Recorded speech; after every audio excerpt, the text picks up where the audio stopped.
Alright, so we are looking at the fuel system. We're going to do some tests. And the three most common type of tests we do on fuel system is pressure test, vacuum test, and volume test. Vacuum test is not often done because I think that most people don't know the importance of the vacuum test. Here are so many vacuum tests can be used. For example, this diesel pump right here. This distributor type diesel pump, it have a vane type pump behind it. When you hook up this gauge, we read a vacuum of how much read? 14 to 15 8G. Alright? Yes. And even this lift pump right here, we can measure the pressure. We can just put this gauge on it and then we pump it up. And when we did that, we measure up to 9 psi. So that vehicle. This system right here, we have two type of pump, basically a mechanical type pump. This is used on carburetor system. This is also used on diesel engine as a lift pump. And we can measure one end, which is the vacuum, and one end, which is the pressure. But this is a 2-lead pump. So the limitation of this pump on the vehicle is that we have to make a T. But within this pump right here, we actually have 3 hose going to the pump. Fuel tank to the carburetor, fuel tank. This was fuel tank to the carburetor, and this is the return. So we're going to hook up our pressure gauge and this connection right here and check the pressure. And remember, the average pressure for a mechanical type diaphragm pump is about what? It's about what? What's the range? 4 to? That kind of high, man. But 4 to 6, 4 to 6, 4 to 7. Yeah, 8 kind of high.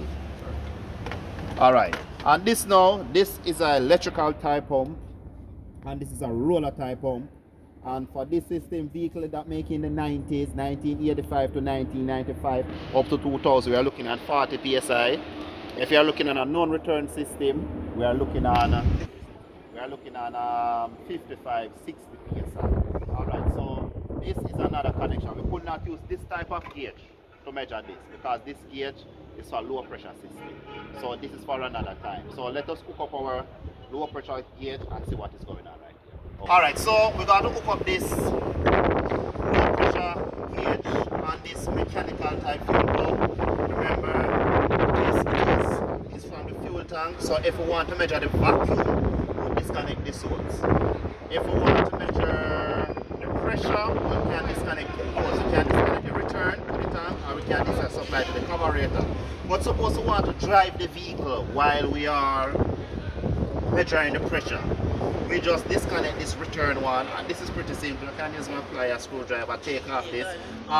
Don't worry, I already depressurized this. That's why you see fuel don't fly out of it. I already depressurize it, and then hook on my little tight something right here.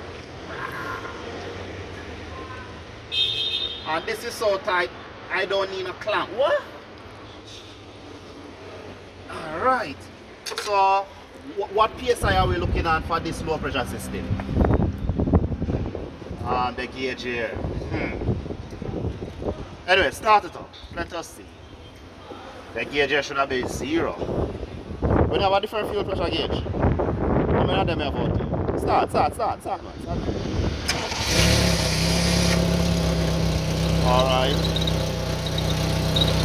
Alright, now sit down. Change the gauge. And next gauge out there. So this gauge right here, as I see, the needle was not on 0, so we have to discard this gauge. So we set up something else we're going to use. This gauge right here. And it's the average pressure for diaphragm type pump is about 4 to 6 psi. So if you should read this gauge carefully, the outer reading represent psi and the inner reading represent bar. So we notice we have 0 right here, then we have 5, then we have 10, then we have 15, and we have 20. So we're going to hook up this right here. We just made this a while ago. We're going to hook it up on the return. Can't just force it on the good thing. This is just a mere force on. Turn and twist, turn and twist. Wow. Ensure the vehicle is in neutral, please. Neutral. And when you start it, ensure your foot is on the clutch or when it is in neutral. Alright. So watch this needle now, where it's gonna be, and I'm gonna see if this is good. Clutch, start.